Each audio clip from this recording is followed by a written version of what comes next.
Mabuhay Pilipinas! Maligayang pagbabalik dito sa aking channel, pero kung bago ka lang, pasuyo ng like and subscribe. Salamat agad. Ngayong araw ng Huwebes, January 25, 2024, may binaba po ang DOST na rainfall advisory kung saan ang Albay po ay naka-yellow warning na inaasahan po ang pagkakaroon ng pag-ulan na posibleng magdulot po ng pagbaha. Samantalang orange warning naman po sa Sorsogon kung saan po posibleng magkaroon po ng flooding and landslide dahil po sa tuloy-tuloy na pag-ulan. Samantalang light to moderate rain naman po ang makakaapekto sa ilang bahagi ng Northern Samar at Masbate na posibleng tumagal mula 1 hanggang 2 oras. Sa mga nabanggit po na lugar dyan ay tayo po ay mag-ingat dahil magkakaroon nga po ng pag-ulan at ito po ay posibleng magdulot ng pagbaha at landslide.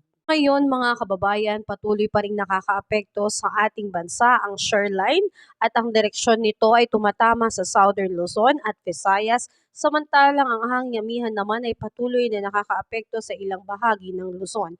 Asahan po natin lalo na sa mga nakatira dito sa Bicol Region, Southern Quezon, Oriental Mindoro, Romblon, Marinduque, Aklan at Capiz at Eastern Visayas ay magkakaroon ng cloudy sky with scattered rain shower and thunderstorm. Ito po ay dulot ng shoreline. Posible rin pong magkaroon ng pagbaha at landslide dyan, kaya mag-ingat po tayo mga kababayan. Samantalang sa mga nakatira naman sa Cagayan Valley, Aurora at ilang bahagi ng Quezon, patuloy na makakaranas ng maulap na papawin na may tsansa rin po ng pag-ulan.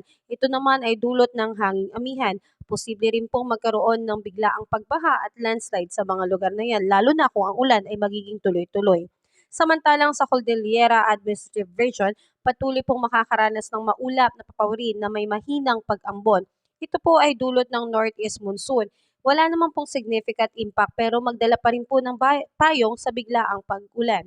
Samantalang dito sa atin sa Metro Manila at ilang bahagi ng Luzon, patuloy na makakaranas ng bahagyang maulap hanggang sa maulap na papawirin na merong isolated light rains dahil ito po ay dulot ng hanging amihan. Wala rin pong significant impact. At sa ilang bahagi o natitirang bahagi ng ating bansa, patuloy na makakaranas ng bahagyang maulap hanggang sa maulap na papawirin na meron ding isolated rain shower or thunderstorm. Ito naman po ay dulot po ng localized thunderstorm. Posible ang pagbaha at landslide kung magiging tuloy-tuloy ang pag-ulan. Sa ngayon mga kababayan ay wala pa rin po tayong bagyo sa loob ng PAR, pero sa labas mga kababayan ay meron pong super typhoon na nasa labas ng Philippine Area of Responsibility. Sana nga ay hindi po ito tumungo sa direksyon papunta dito sa ating bansa upang hindi po natin makaranasan ngayong buwan ang pagkakaroon ng super typhoon na posibleng makapaminsala dito sa atin at magdulot po ng pangamba sa ating mga mamamayan. Muli, maraming salamat at ugaliing maging updated sa ating panahon. Salamat at ingat po tayong lahat.